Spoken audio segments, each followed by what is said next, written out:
আমি যাচ্ছি মূলত ভোট দেওয়ার জন্য এবং ভোট দেওয়ার অধীর আগ্রহ রয়েছে। বেশ মোটামুটিভাবে বিগত 3টে নির্বাচনে ভোট দেওয়ার সুযোগ পাইনি। আশা করি এবার ভোটটা সঠিক যাবে এবং যোগ্য ব্যক্তিকে ভোটটা দিব মনে করছি। হ্যাঁ, ভোগান্তি তো অবশ্যই, কারণ ভাড়া আগে যে ভাড়া নিত 700 টাকা, এখন নিচে 1100 টাকা। তারপরে টিকিট পাওয়া যায় না, এক সপ্তাহ আগে টিকিট বুক করার পরও এই ভোগান্তির রাস্তায়। তারপর রাস্তায় জ্যাম তো আছে। দেশের বাড়ি রংপুর, যাচ্ছে হলো ভোট দেওয়ার জন্য। বিগত দিন ভোট দিতে পারিনি, এই মনের আগ্রহ যাচ্ছে, ভোট দেওয়ার জন্য যাচ্ছে।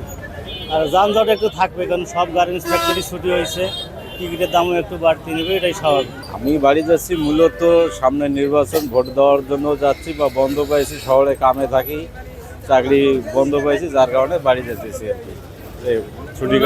ছুটিটাও কাটাই আসতেছি, আবার ভোটটাও দেওয়া হইব এই আর কি।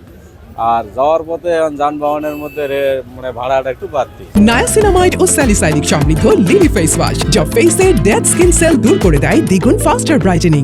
বেশিরভাগ গাড়ি আপনার না ঢোকার কারণে দিনের যে গাড়িগুলো যেমন রাতে যাচ্ছে এগুলো দিনে বেগ আসতেছে, যার কারণে এই কারণে বেশিরভাগ গাড়িগুলো যেমন টঙ্গী আবদুল্লাহপুর ওই সাইডে জ্যামের ভিতরে আটকা পড়ে আছে। এই কারণে অধিকাংশ গাড়ি লেট করে ঢুকতেছে।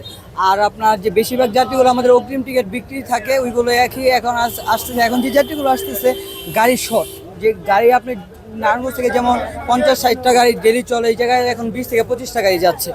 তার কারণে বেশিরভাগ যাত্রী ভোগান্তি হচ্ছে যে গাড়ি ঠিক মতো পাচ্ছে না, টিকিট পাচ্ছে না।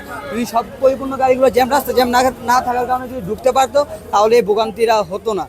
আর এখন যে যাত্রীগুলো এখন আসতেছে, ওই যাত্রীগুলো বেশিরভাগ যাত্রীগুলো টিকিট মানে ব্যাগ চাচ্ছে আর কি, যাত্রী সিট পাচ্ছে না, সব ঢাকার পথে গাবতলী আবদুল্লাহপুর ওই সাইডে যাচ্ছে।